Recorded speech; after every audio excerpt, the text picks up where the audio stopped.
Hello everyone, Shinto Bean here playing some more Warhammer combat cards, and we have another PvP event.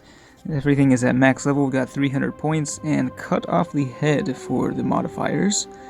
And for the Lunar New Year, there were actually two bundles that were 1500 plasma each, that both contained Lords of War, one of which had Belisarius Cawl, which is a very good deal.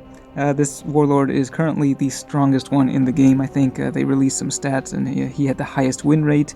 If you run bodyguards like this with Psionic Blast, which I've got 3 of in this deck with everything being at max level, it's absolutely ridiculous the amount of damage he can deal. Other traits that combo well are, of course, any AoE traits like Barrage, so the Rogodorn will be really good. I'm also running the Valkyrie here, and then 2 other support units, one with Medicae and one with Taunt. So this is the first time that I myself am playing with Belisarius Cawl as the Warlord, and we are up against Lionel Jonson, the newest Supreme Commander for the Space Marines. And actually he has a very good special rule that can counter Belisarius Cawl, as you will see in this battle. So we start off deploying some of the cards with Psionic Blast. The Navigator, only a 12-point card, but the amount of damage output it can deal with Cawl is absolutely insane. The Calexis Assassin is quite good as well. Pretty low health on these bodyguards, although the Assassin at least has fear.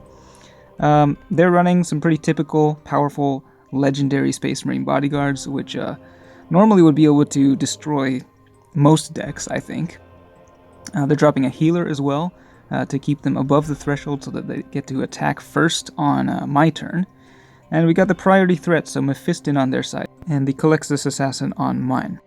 At the start of my turn, we got 2 massive Psionic Blasts, dealing a total of over 100 damage to all 3 cards in their lanes, going straight through the shields.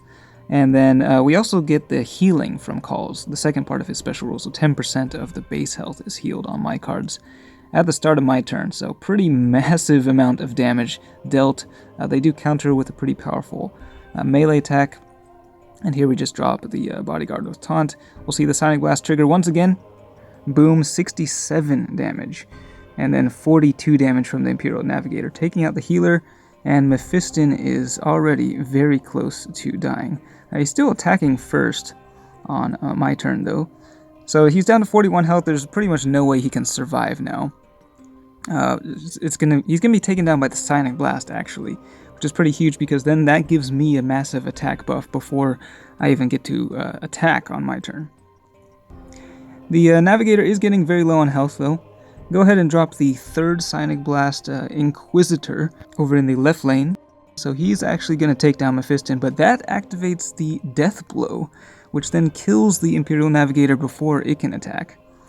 There's the other Psionic Blast taking down Tor Garadon, and now we get the attack boost as well, so these attacks again going through the shields of Belial.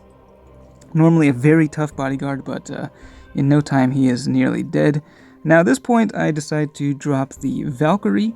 If we drop the Rogodorn, then that would become the priority threat for the rest of the game, and if he manages to kill it, then he would get a pretty massive buff to his stats. So just playing it a little bit safe here, dropping the Valkyrie. They have another tough bodyguard, Arjak Rockfist over in the left lane.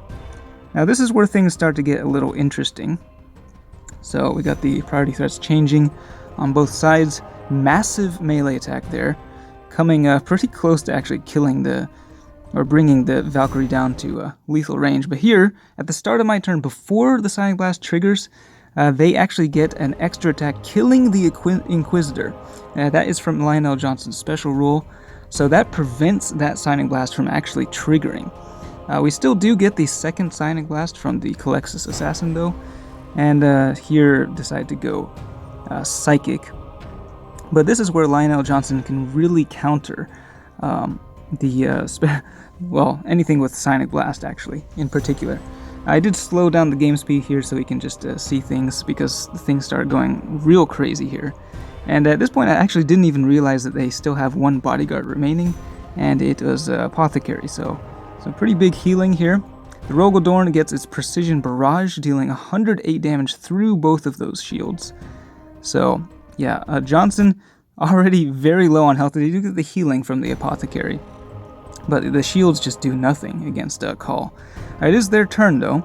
So another big melee attack, bringing these guys down. And once again, before the Sonic Blast triggers, Arjac Rockfist gets the extra attack, killing the Calixus Assassin before the Sonic Blast goes off. We do get the healing from Call's special rule, bringing our guys up in health a little bit, and we get a pretty massive series of barrage attacks, but they do attack first, so they came very close here to killing the Valkyrie before it could attack.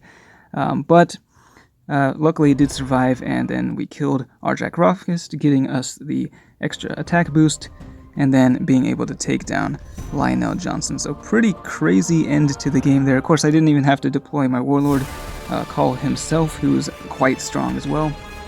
But you can see there, Lionel Jonson did have some pretty interesting tricks up his sleeve that came very close to killing some of my bodyguards at key moments. But still, I think Cawl is hands down the strongest Warlord. So good luck if you face him during this PvP event, but that's it for this one. Thanks for watching, and I will see you next time.